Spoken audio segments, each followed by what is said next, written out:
Pues bueno, vamos a empezar capítulo 5.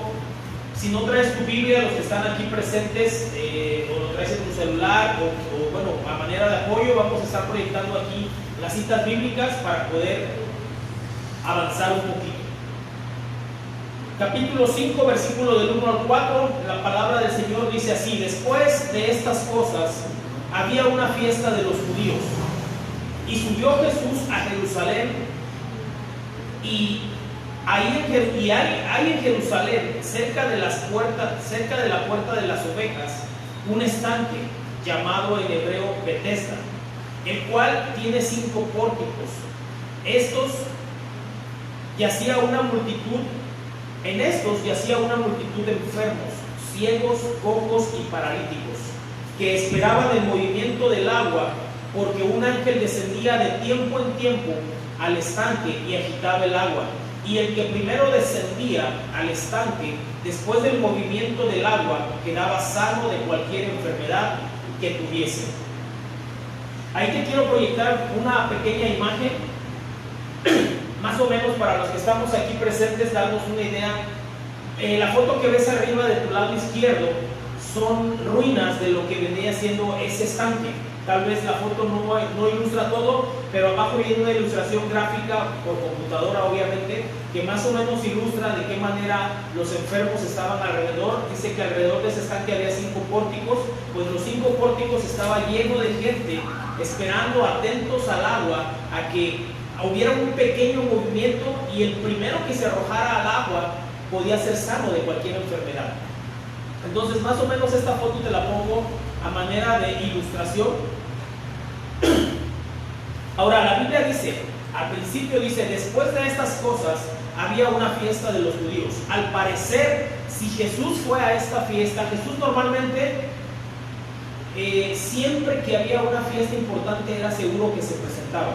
Entonces se cree que posiblemente esta fiesta podía ser una gran fiesta de celebración en los judíos.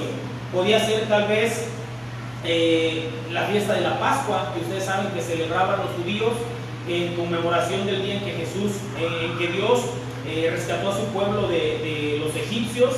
Podía ser también la fiesta del Purim, o podía ser la fiesta del Pentecostés. Estas 3 fiestas comúnmente eran las 3 fiestas más importantes de los judíos. El Purim, a manera nada más de pequeña reseña o no reseña, simplemente para que entendamos, el Purim también era una celebración de conmemoración.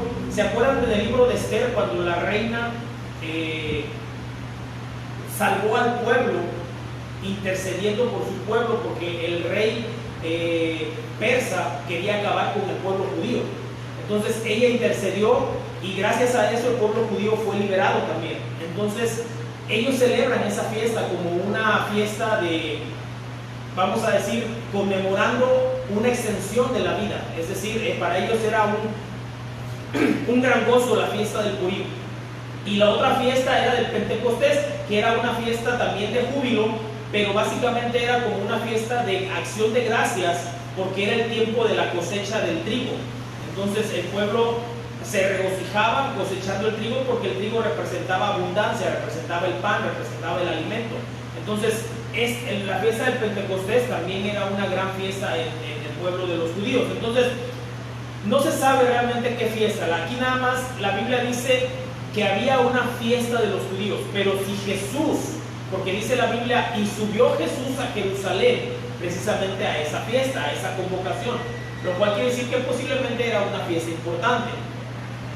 Y dice el autor del libro, que es el apóstol Juan: y hay en Jerusalén, cerca de la puerta de las ovejas, un estanque llamado en hebreo Betesda. Betesda tradicionalmente se traduce como la casa de la misericordia o la casa de la gracia.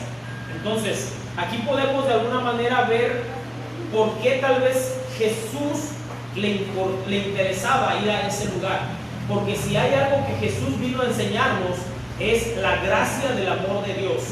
Cuando en el Antiguo Testamento el hombre, por sus propios méritos, no podía encontrar justificación, por medio de Jesús en el Nuevo Testamento pudimos encontrar la gracia.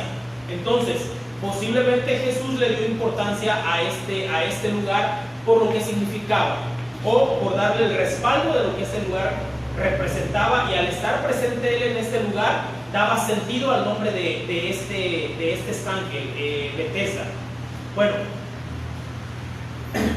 dice que la Biblia, que se reunían ahí todos los enfermos en los 5 pórticos que rodeaban este estanque,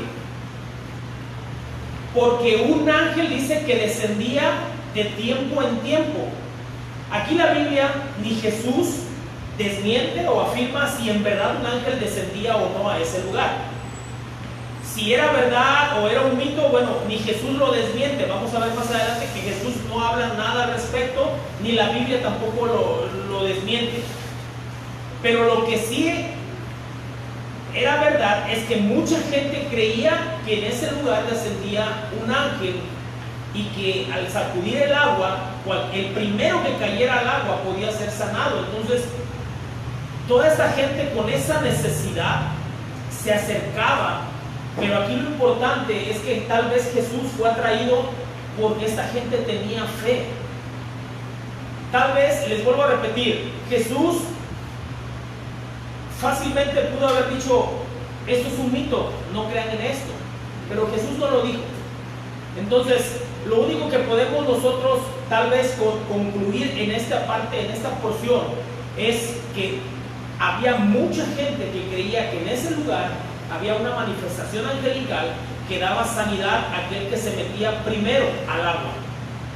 Ahora, cuando dice de tiempo en tiempo, que este ángel descendía de tiempo en tiempo, posiblemente está haciendo referencia a que no todos los días descendía. Tal vez solamente descendía en los tiempos de fiestas importantes para los judíos. Entonces, la verdad es que sí hubo personas, sí llegó a haber personas que tal vez fueron sanadas por tocar las aguas del estanque de Betesda.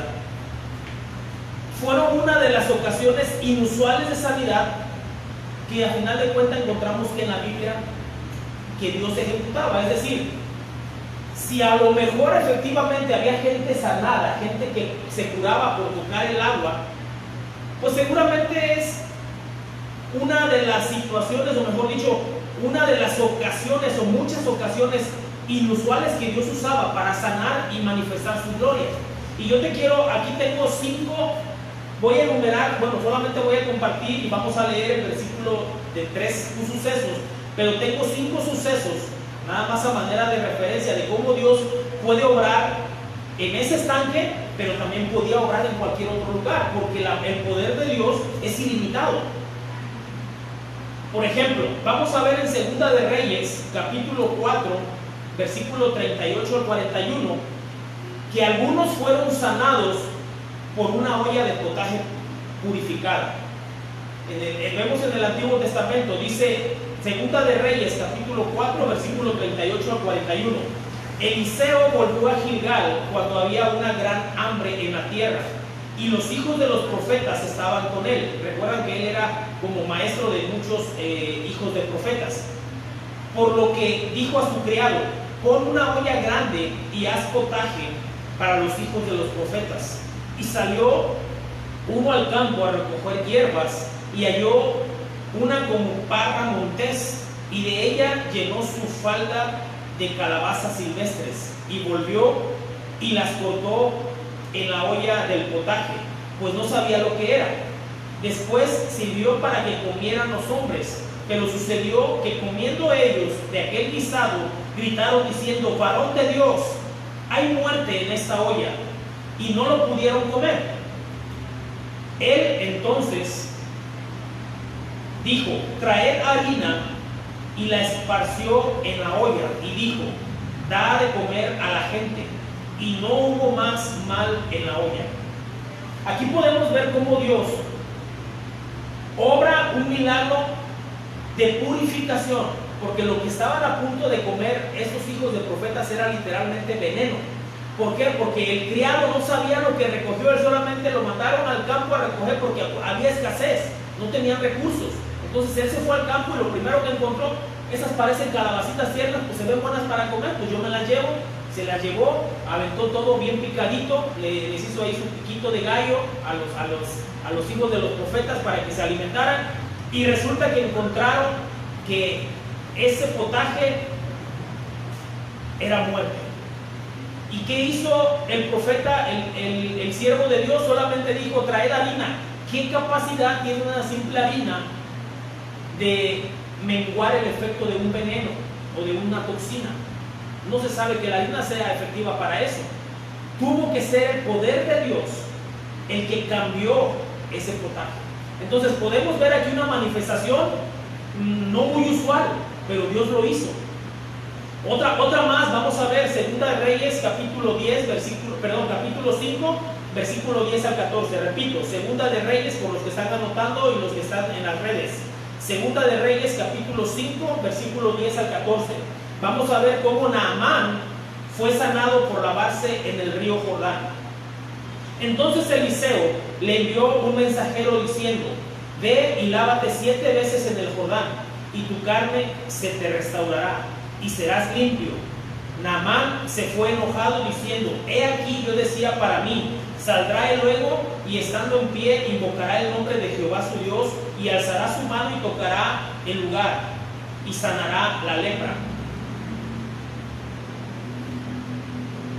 Habana y Farjar, ríos de Damasco, ¿no son mejores que todas las aguas de Israel? Si me lavare en ellos, ¿no seré también limpio? Y se volvió y se fue enojado. Mas sus criados se le acercaron y le hablaron diciendo: Padre mío, si el profeta te mandara alguna gran cosa, ¿no la harías? ¿Cuánto más diciéndote: lávate y serás limpio? Entonces descendió y se zambulló 7 veces en el Jordán, conforme a la palabra del varón de Dios, y su carne se volvió como la carne de un niño, y quedó limpio. Aquí también podemos ver cómo simple agua sana de lepra a una persona que además tenía autoridad. Él era un servidor del reino del rey de la ciudad. Entonces él se enfurece porque el profeta nada más le dice: pues ve al río de Damasco y zambúllete. Una de las características del río de Damasco es que sus aguas no son muy limpias, son turbias. Y él decía: ¿no hay mejores ríos de la ciudad donde vengo? ¿No quedaré más limpio en esas donde las aguas son cristalinas? Entonces él se iba enojado, y aún así sus siervos le dicen: amo mío, si el profeta te pusiera algo más difícil, ¿a poco no lo harías con tal de que tú seas sano? Porque él ya tenía su piel muy maltratada por la lepra. Entonces, a final de cuentas, él dijo: es cierto, pues ¿qué tan difícil es nada más zambullirme 7 veces? Lo hizo y el milagro sucedió. Ahora, lo milagroso aquí no es el agua, lo milagroso aquí es la obediencia. ¿Perdón? La fe, así es. Aunque este hombre iba enojado, a final de cuentas cambió de parecer, porque sus fieles servidores también lo persuadieron. Y la verdad es que también debemos, salir un poco del tema, pero cómo es importante también rodearnos de las personas correctas, que nos dan el consejo sabio. A veces topamos con pared cuando nos estamos dejando llenar los oídos de consejos de personas que no tienen sabiduría, que simplemente se dejan llevar por la carne, y entonces empezamos adentro, en nuestro corazón empiezan a suceder cosas contrarias a lo que es la voluntad de Dios. Pero bueno, efectivamente lo que decías, la fe tiene que ver, el agua no era lo importante, es la fe y la obediencia. Vamos a ver otro tercer ejemplo. ¿Cómo es que un muerto resucita por tocar los huesos de un profeta? Eso es tremendo. Segunda de Reyes, capítulo 13, versículo 20 al 21. Repito, Segunda de Reyes, capítulo 13, versículo 20 al 21. Y murió Eliseo, el profeta, y lo sepultaron. Entrado el año, vinieron bandas armadas de moabitas a la tierra. Y aconteció que al sepultar unos a un hombre, súbitamente vinieron una banda armada y arrojaron al cadáver en el sepulcro de Eliseo. Y cuando llegó a tocar el muerto los huesos de Eliseo, revivió y se levantó sobre sus pies. ¿Te das cuenta cómo en la muerte Dios puede obrar? Y esto también es una ilustración de lo que Dios puede hacer con nosotros, los que vivimos en Cristo Jesús. Mismo Jesús nos enseña y nos dice y nos ha enseñado que si alguno está en Cristo, nueva criatura es. Pero no nada más eso, sino que también dice que aunque estemos muertos, en Él viviremos y tendremos vida eterna. Entonces, cuando Cristo llega a tocarnos, nosotros tenemos una promesa de vida eterna. Y si estábamos muertos en el pecado, vivimos para su gloria. Y bueno, solamente te voy a mencionar otros dos ejemplos, pero te voy a dar las citas bíblicas porque no me da tiempo y quiero avanzar. Otra manera inusual en la que Dios obró es que algunos fueron sanados cuando la sombra de Pedro cayó sobre ellos. Y eso lo vemos en Hechos capítulo 5, solamente te doy la cita bíblica. Hechos capítulo 5, versículo 14 al 16, ahí vas a poder tú leer este pasaje donde le sacaban a los enfermos y Pedro nada más caminaba y su propia sombra al pasar por encima de los enfermos, estos eran sanados. Ahora, ¿era por la gloria de Pedro? ¿Era por el poder de Pedro? No, Pedro estaba viviendo conforme a la voluntad del Padre y Dios lo respaldaba de esta manera. Otro más lo vemos en Hechos capítulo 19, versículo 11 y 12. Hechos 19, versículo 11 y 12, que algunos fueron sanados cuando ponían sobre ellos los paños de Pablo.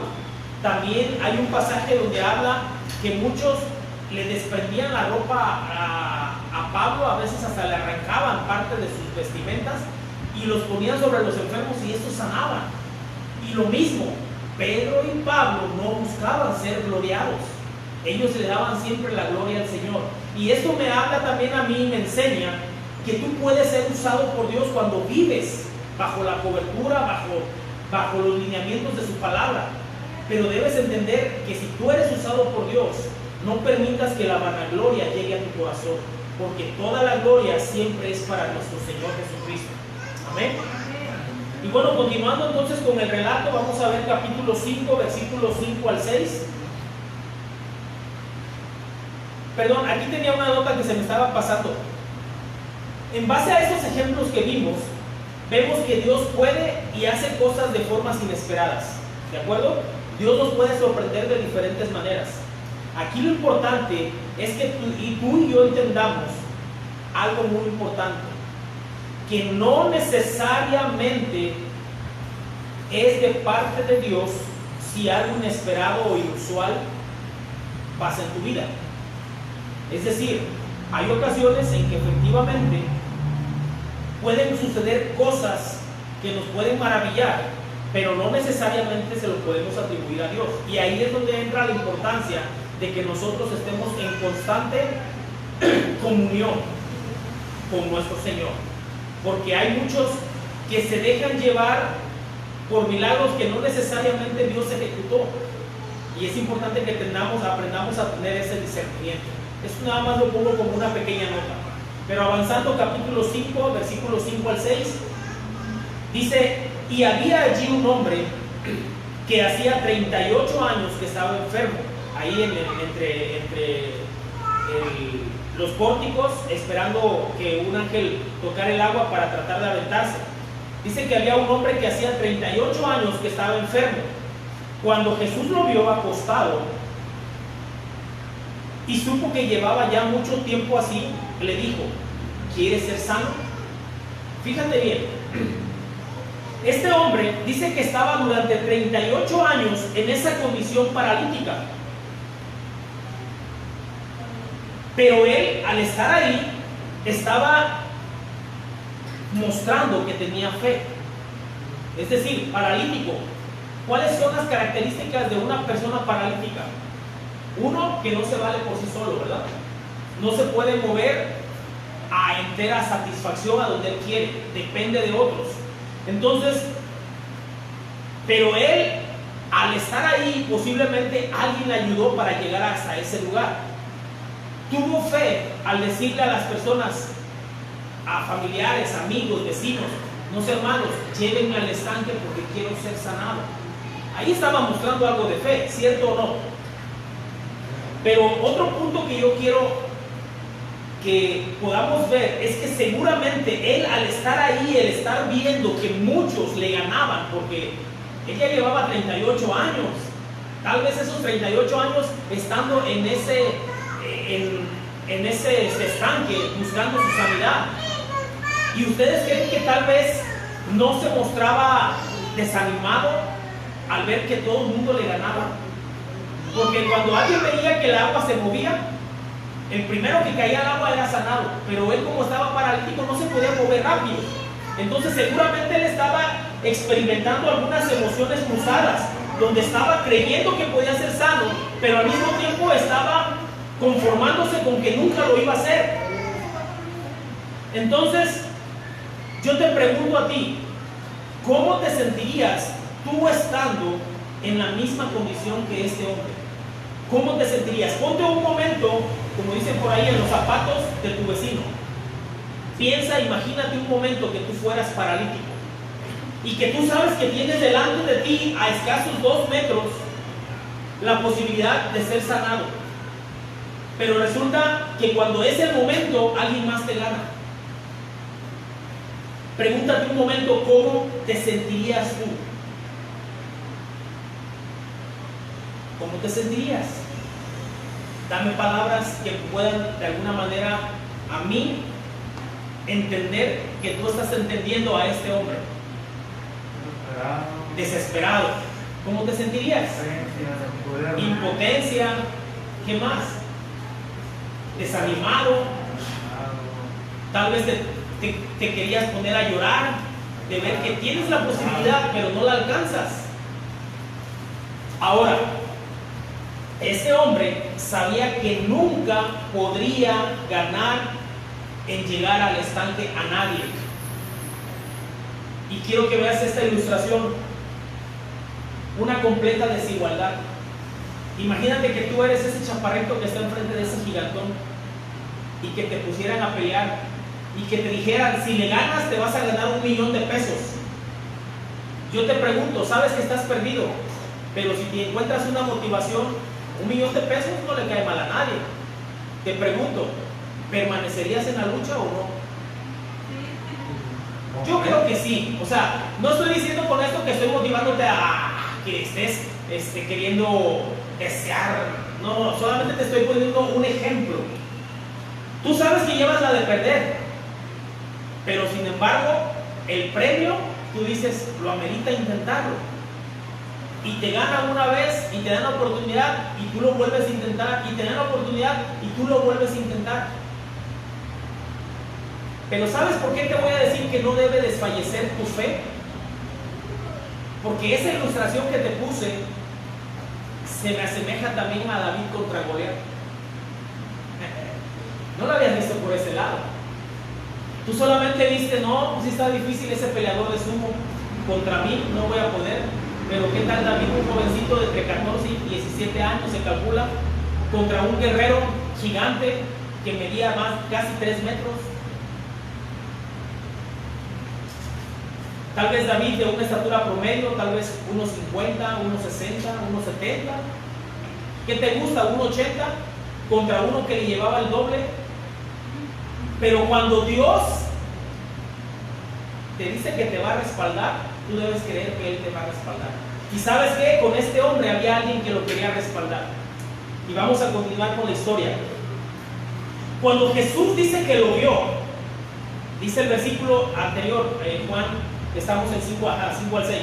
Cuando dice Jesús lo vio acostado, supo que llevaba mucho tiempo así. Fíjense que a Jesús nadie le tuvo que expresar ni decir nada, solamente lo vio, se enteró que él estaba así y nadie le dijo a Jesús que él estaba desde hace 38 años. Jesús sabía que tenía ese tiempo. Es decir, que cuando Dios se acerca a tu vida es con un propósito, es porque Él ya sabe lo que tú necesitas. Este hombre, había muchos enfermos que querían ser sanados. ¿Por qué Jesús se acercó con él nada más? Yo te voy a decir más adelante por qué se acercó con él, pero uno de ellos es que Dios tiene un propósito cuando toca tu corazón. Cuando llega a tu vida, Dios tiene un propósito para ti. Aquí lo importante es qué haces con ese propósito. ¿Lo desperdicias o lo aprovechas para darle la gloria? Y escucha lo que te estoy diciendo, para darle la gloria. Porque si hay algo que Jesús estaba viendo en este hombre, es que este hombre lo iba a reconocer. Y lo vamos a ver más adelante. Entonces, yo te hago esta pregunta: ¿por qué pondría entonces su mirada específicamente en este hombre? ¿Será que se apiadó de él? ¿Será que fue porque era el que tenía ahí primero a la vista? ¿O tal vez porque vio más fe en él que en todos los demás?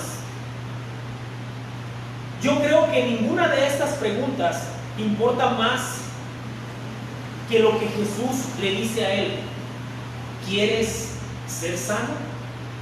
Yo creo que todas las preguntas que nos podamos hacer, ¿por qué Jesús lo miró a él?, no son nada comparados a lo que Jesús le dice: ¿quieres ser sano? Esa es la pregunta más importante.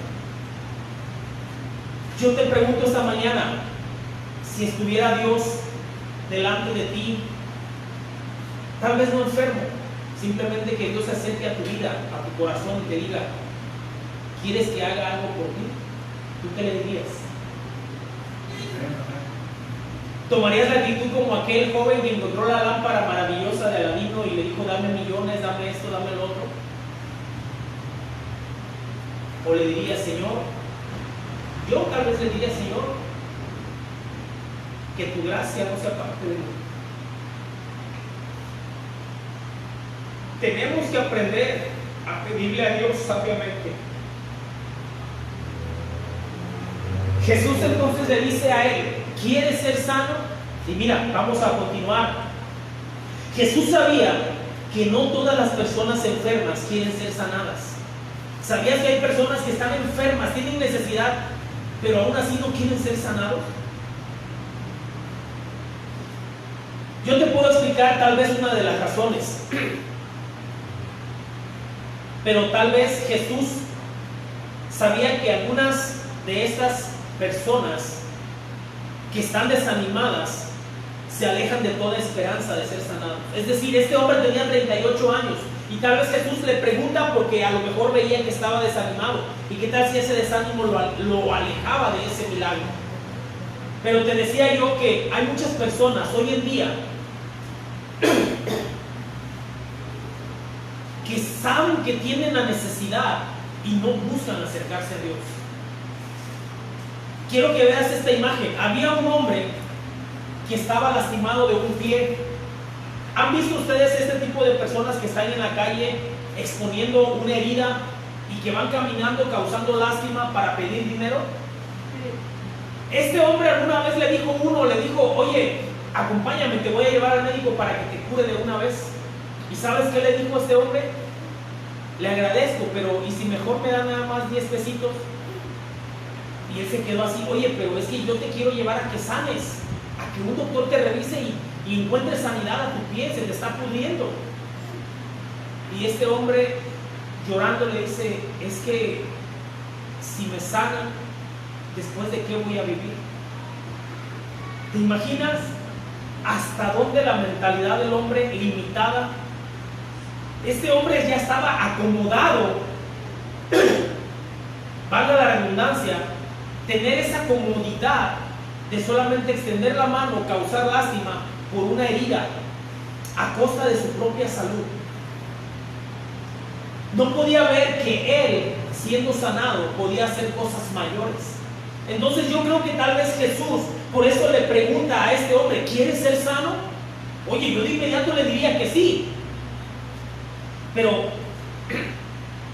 te quiero hacer otra observación importante. ¿Por qué todos los demás enfermos no se percataron de la presencia de Jesús? Si te das cuenta, Jesús se acercó a él y Jesús ya empezaba a ser reconocido. Ya Jesús ya llevaba tal vez 1 o 2 años en su ministerio y ya era conocido Jesús. ¿Por qué no lo reconocieron? ¿Por qué no lo voltearon a ver? ¿Sabes por qué? Porque todos los demás estaban enfocados viendo el agua a ver en qué momento se movía, mas no sabían que la obra de milagro superior estaba alrededor de ellos. No debes de fiarte. Quiero que veas la siguiente imagen para los que estamos aquí. Vemos, es un poco chusca.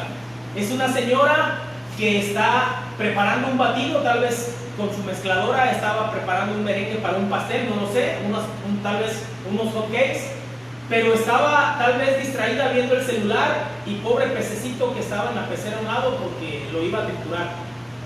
A veces nos desconcentramos del objetivo y por estar desconectados de lo que Dios quiere, hacemos cosas que Dios no quiere que hagamos.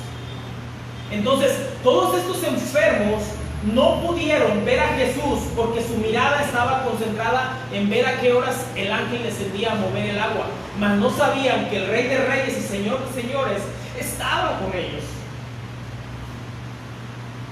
No se percataban porque estaban distraídos. ¿Se acuerdan cómo es que Pedro empezó a caminar sobre las aguas?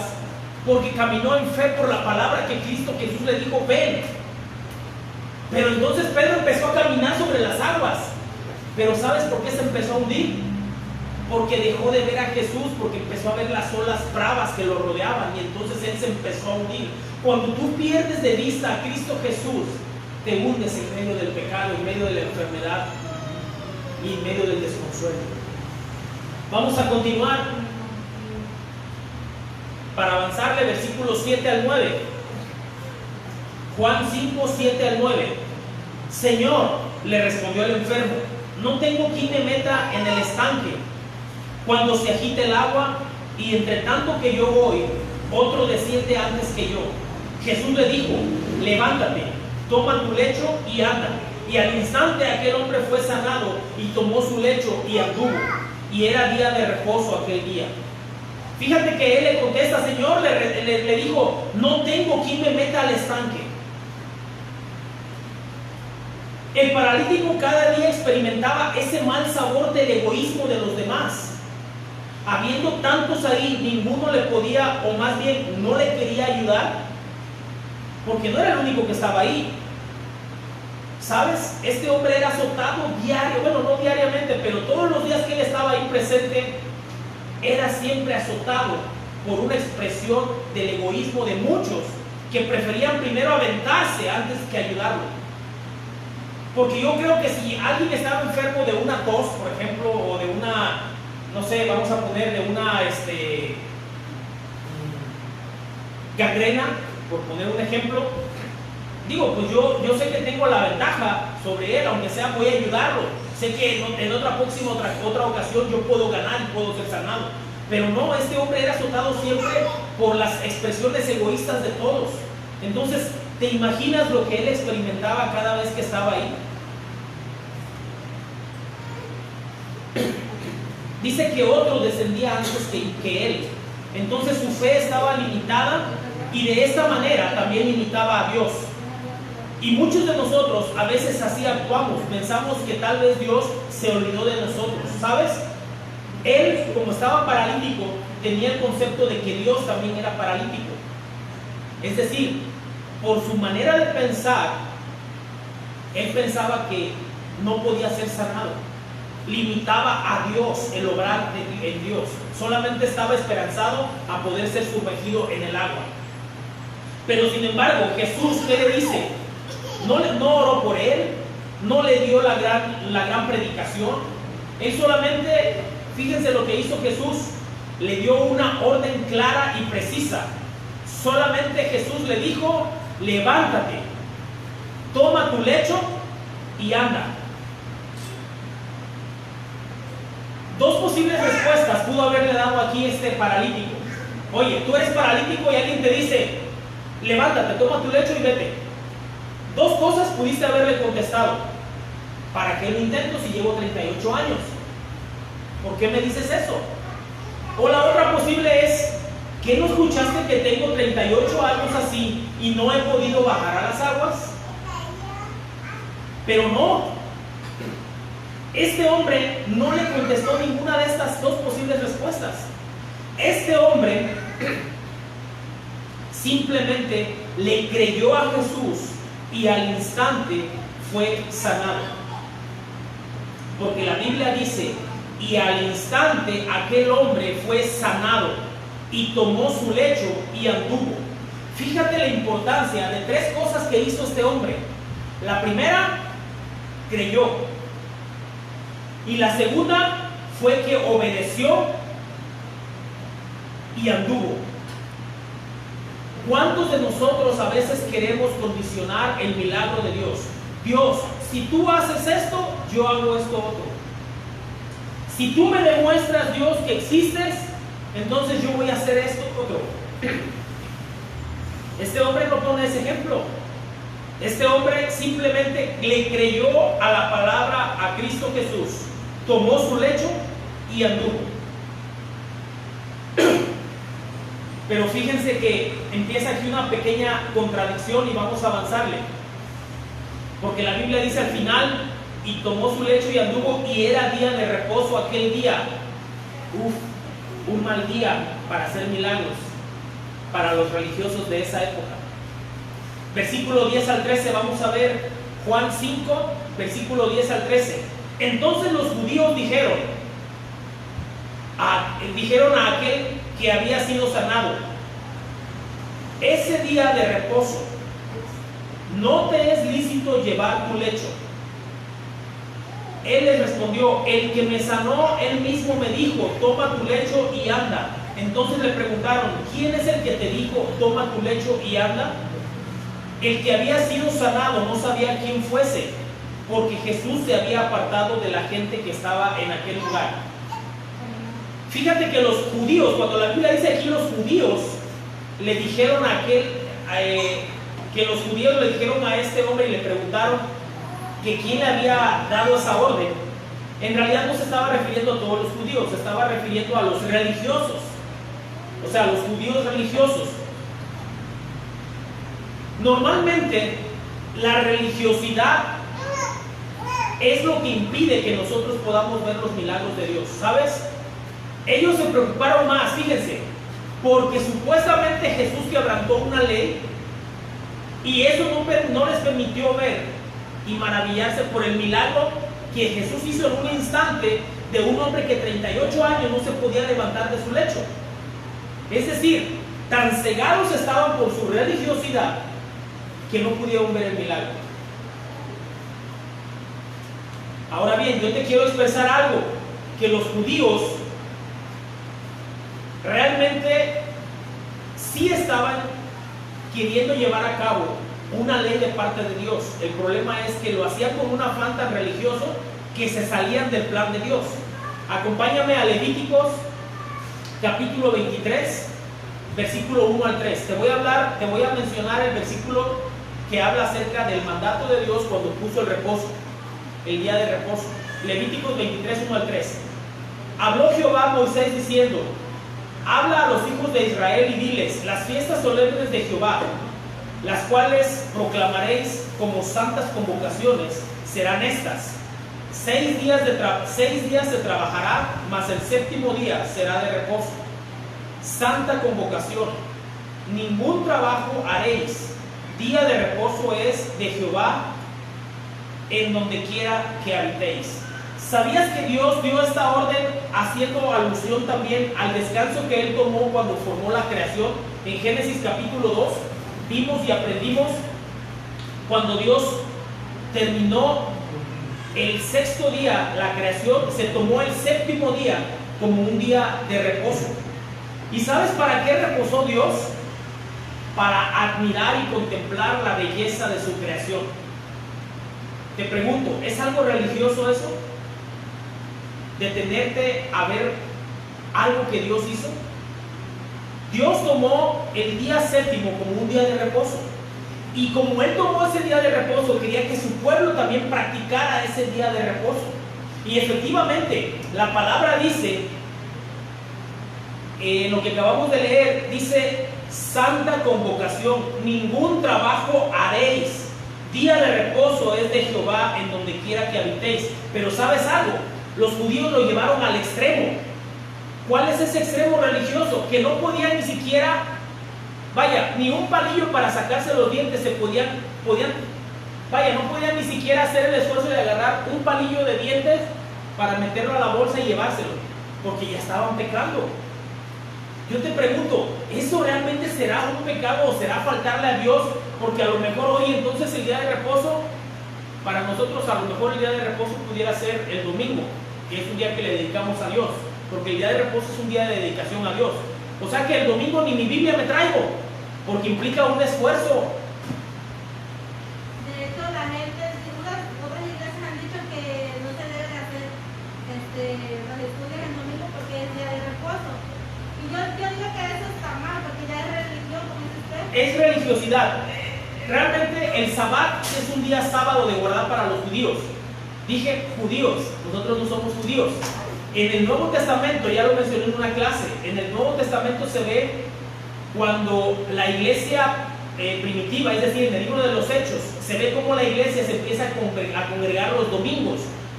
Porque cuando Pablo fue de visita a una de las iglesias, dice, todos los discípulos estaban reunidos el primer día de la semana. ¿Cuál es el primer día de la semana?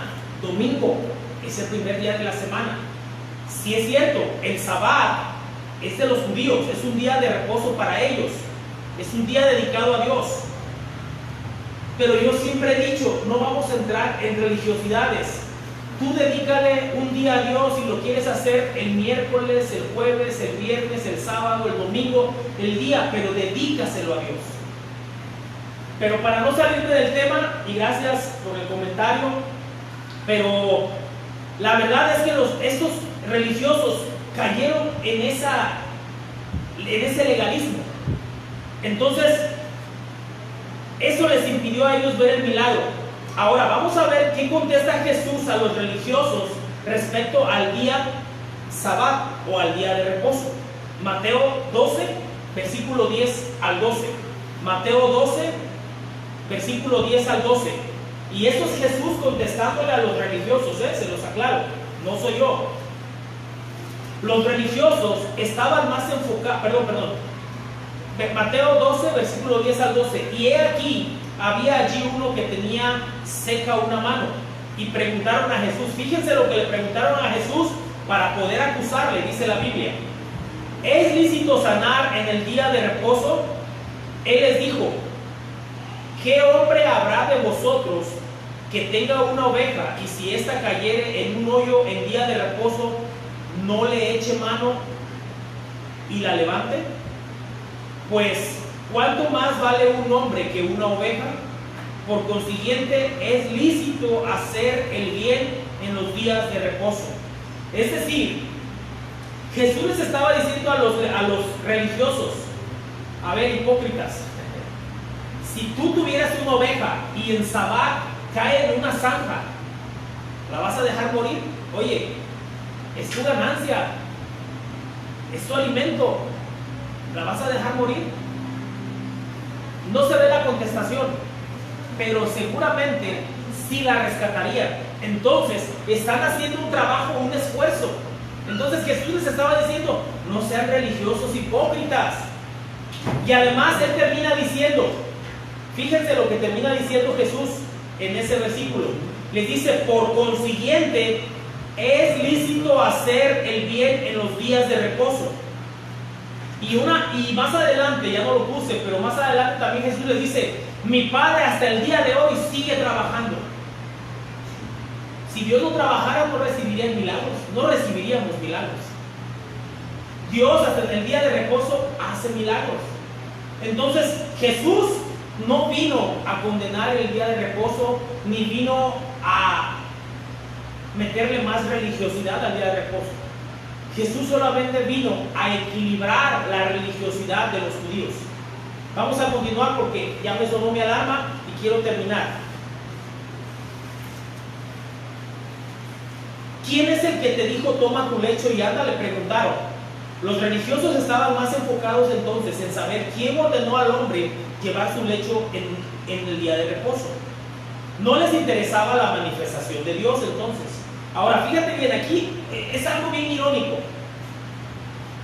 Esto probablemente parecía extraño para este hombre y tal vez hasta confuso, porque él tal vez decía, a ver, yo fui llevado al estanque hoy y si no hubiera sido, o sea, él fue llevado al estanque por vecinos. Yo te puse un ejemplo que a lo mejor no pudo llegar él solo, entonces lo tuvieron que llevar vecinos, amigos. Te pregunto, ¿qué implica eso para los amigos que lo llevaron? Es día de reposo. ¿Qué implicó para ellos? Un esfuerzo, un trabajo. ¿Ok? Entonces él dice, a ver, mis amigos se esforzaron y me trajeron aquí. Ahora, si yo no hubiera sido sanado, hubiera necesitado que mis amigos otra vez se esforzaran por llevarme a mi casa. Y eso era mucho más trabajo que solamente llevar yo mi lecho, echármelo a mi hombro e irme. Al sanarme a mí Jesús y enviándome a mi casa, Jesús estaba ahorrando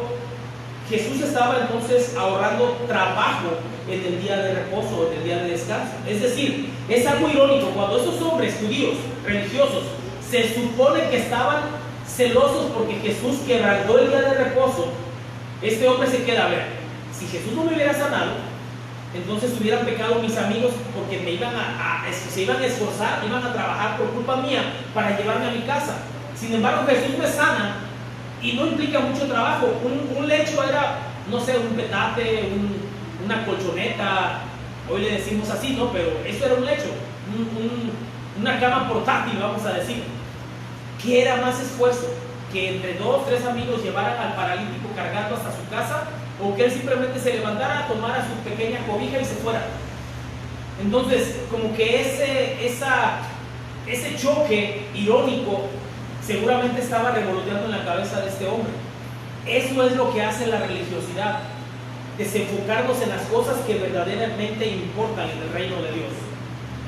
Vamos a ir terminando. Juan capítulo 5, versículo 14 al 15.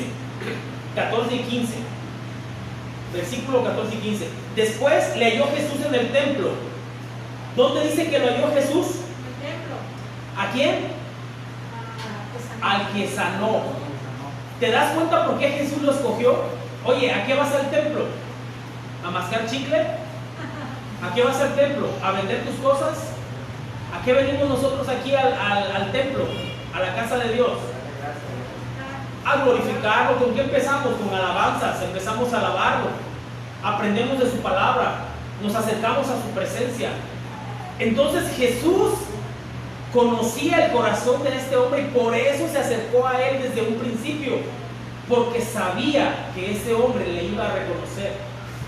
Entonces este hombre fue al templo. Después le halló Jesús en el templo y le dijo, fíjate bien lo que Jesús le dice: mira, has sido sanado, no peques más para que no te venga alguna cosa peor. Algo muy importante, Jesús le aclaró y le dijo, mira por tus propios ojos, ya fuiste sanado.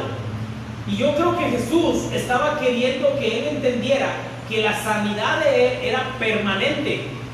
Posiblemente se cree que los que descendían al agua, su sanidad era temporal. La sanidad de ese ángel que descendía, se cree que posiblemente era sanidad, era temporal esa sanidad. Pero Jesús le dijo a este hombre, mira, tú ya has sido sanado, como diciendo, ya no más enfermedad en tu vida. Pero sí le aclara, sí le dice algo muy importante. Le dice, no peques más para que no te venga alguna cosa peor. Ahora bien, suena un poco drástico, porque aquí los religiosos dicen, ya ves que si pecas te condenas. Jesús no estaba condenando al hombre. Jesús no lo estaba condenando, Jesús le estaba advirtiendo. Jesús lo único que estaba haciendo era que le quería enseñar que vivir en pecado trae consecuencias.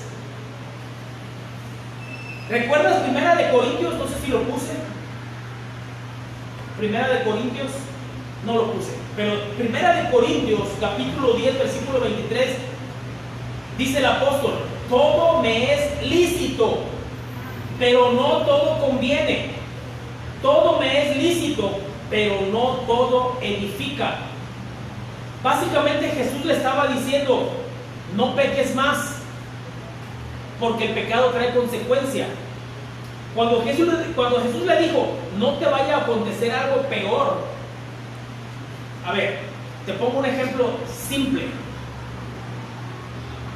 El hombre promiscuo que se la pasa fornicando y fornicando, ¿puede traer una consecuencia en su vida? ¿Sí o no? ¿Qué puede ser? Enfermedades de transmisión sexual, el SIDA. Y si ese hombre después recibe a Cristo, si Dios le agrada, lo va a sanar. Pero si no, ese pecado es consecuencia de las que Jesús está hablando aquí. Es decir, que un pecado puede traer una consecuencia irreversible. ¿Dios lo puede sanar? Sí. Pero yo te pregunto, ¿tú serías capaz de decir, ay, lo hago, de todos modos, si me enfermo, yo sé que Dios me sana? ¿Serías capaz de tocar a Dios, de tentar a Dios de esa manera?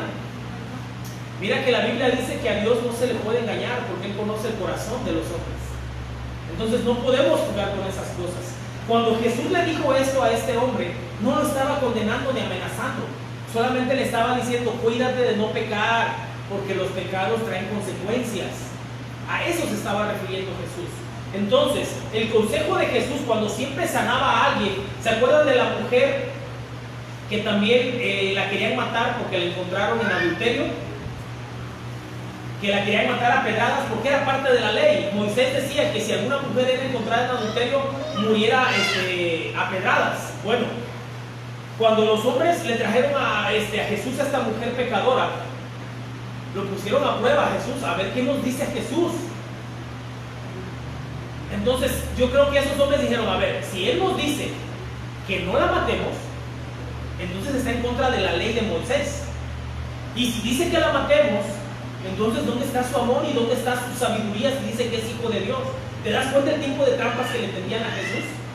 Pero Jesús, ¿qué le dice? Él les dice en la Biblia que Él estaba escribiendo en el suelo, que Jesús estaba escribiendo en el suelo, y que Jesús lo único que dijo fue, ok, está bien. O sea, yo lo estoy parafraseando y le estoy aumentando, pero es nada más para que entiendas el concepto. Está bien, así dice la ley de Moisés, que la mujer que sea hallada en adulterio sea matada a pedradas. ¿Ok? De todos ustedes los que están aquí, el primero que esté libre de pecado arroje la primera piedra. Tiene derecho a hacerlo. ¿Y qué dice la Biblia? Que uno a uno fueron soltando las piedras y se fueron apartando, hasta que no quedó ninguno que estaba dispuesto a matarla. ¿Sabes algo? Jesús tenía autoridad para hacerlo, porque Él no había cometido y nunca cometió pecado. Pero aquí volvemos a ver que la gracia de Dios viene a través de Cristo Jesús. Porque Dios le dijo a esta mujer, mujer, ¿dónde están los que te condenaban? ¿Dónde están los que te querían apedrear? Y ella le contesta, ninguno, maestro, ninguno, rabí. Le dice, pues entonces yo no te condeno. Le dice, vete, pero no peques más. Entonces, cuando nosotros tenemos un encuentro con Cristo Jesús, tenemos que entender que tenemos que apartarnos del pecado. Vamos a seguir pecando, pero una cosa es que pequemos como parte de nuestra naturaleza caída, a que tú agarres y planees cometer pecados en contra de la voluntad de Dios. Eso sí es grave. Pecados inconscientes, como a lo mejor se te hace fácil mentirle a una persona, ya estamos pecando. Entonces es importante que nosotros encontremos un equilibrio en ello. Te voy a dar mis 4 conclusiones para terminar, y hasta aquí paramos y concluimos. Yo confío en que Dios haya hablado a tu vida esta mañana. Número 1, Dios obra milagrosamente de variadas formas. No limites su obra en tu vida. Dios va a obrar de diferentes maneras. Si Dios obró en mí de una manera, no esperes que en ti obre de la misma manera. Deja que el Espíritu Santo obre en tu vida como Él quiere obrar en ti.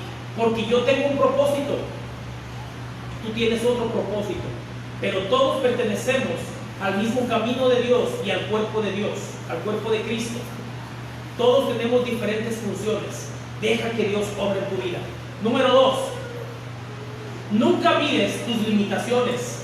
Pon tu mira en Cristo Jesús. Como este paralítico ponía primero su mira en su problema, no estaba mirando a Cristo Jesús. Pero cuando este hombre recibió la palabra por fe de Cristo Jesús, su vida fue transformada. Entonces tú nunca mires tus limitaciones. Oye, cuando Dios quiso usar a Moisés, ¿sabes qué pretexto le ponía a Moisés? ¿Se acuerdan qué pretexto le ponía a Moisés? ¿Que era qué? Tartamudo. Y le decía, pero Señor, yo no puedo, soy tartamudo. ¿Y de qué manera lo usó Dios? ¿Tú quieres ser usado? No te fijes en tus limitaciones. No te fijes en tus limitaciones, porque Dios, de lo vil y menospreciado, escogió Dios para avergonzar a los sabios. Amén. Número 3. La religiosidad limita tu capacidad para mirar lo que Dios está obrando. Olvídate de las religiosidades, olvídate de los formatos. Que en tal lugar le hacen de esta manera, gloria a Dios, y Dios está obrando de esa manera en ese lugar, gloria a Dios. Exaltamos el nombre de Dios. Pero Dios quiere obrar en tu casa, en tu vida, en esta congregación, de una manera especial. No mires las religiosidades, no quieras hacer los mismos actos de religiosidad que has visto en otros lugares para tratar de aplicarlos en este lugar. En tu vida lo estoy hablando. Entonces, la limitación más grande que el hombre tiene es la religiosidad. Eso no permite ver lo que Dios está haciendo. Número 4, y con esta concluimos. Nunca olvides presentarte agradecido con Dios cuando hizo algo en tu vida. Este hombre lo primero que hizo fue irse al templo. Muestra y señal de que estaba agradecido por lo que Dios hizo. Nunca olvides tú ser agradecido y presentarte en acción de gracias. Presentarte siempre delante de Dios con acción de gracias. Y sabes que una acción de gracias va acompañado con una transformación en tu manera de actuar. Este hombre posiblemente, es más, no posiblemente, nunca en su vida había ido al templo. 38 años viviendo sin poder caminar. ¿Y qué fue lo primero que aparece aquí en la Biblia que hizo este hombre? Fue presentarse en el templo. Entonces nosotros tenemos que aprender a ser agradecidos con Dios. ¿Te parece si nos ponemos de pie y oramos? Y que sea el Señor que nos ayude a tomar esta actitud como la que hoy aprendimos. Y ahí en casa, ahí los que nos están siguiendo, si quieres acompañarnos en oración, hoy queremos orar. Y si tú eres nuevo y tal vez nunca has recibido a Cristo Jesús en tu corazón, yo te invito que tomes a Cristo Jesús en tu vida, en tu corazón, y que Él empiece a obrar en tu vida, que Él sea el que te ayude a cumplir su propósito en los caminos de Dios. ¿Te parece si oramos? Señor, bendito Padre, te damos gracias, te damos la gloria por tu palabra. Gracias porque nos permite, Señor, poder entender, poder escudriñar, Señor, con estas enseñanzas, tus milagros, tu poder y tu autoridad. Te pido, Señor, que obres milagrosamente en cada uno de nosotros y nuestras diferentes áreas de nuestra vida, Señor. En verdad nosotros estamos limitados. En verdad nosotros, Señor, tenemos defectos. Pero, Padre, tú puedes usarnos como instrumento en tus manos y a ti te place. A nosotros solo nos corresponde, Señor, poder dejar que tú obres en nuestra vida. Te pido, Señor, que el corazón de cada uno de nosotros se alinee conforme a tu voluntad, Señor. Ayúdanos, Padre, a no mirar nuestras limitaciones, sino mirar solamente tu reino y tu gloria, tu presencia en nosotros a través de tu Espíritu Santo. Y Padre, enséñanos a ser agradecidos, que cada vez que obres en cada uno de nosotros, por pequeña que sea, Señor, la circunstancia en la que veamos que tú obras, Señor, aprendamos a ser agradecidos, glorificándote y exaltándote en todo tiempo, Señor. Te damos a ti la gloria y la honra en el nombre de Cristo Jesús. Amén y amén.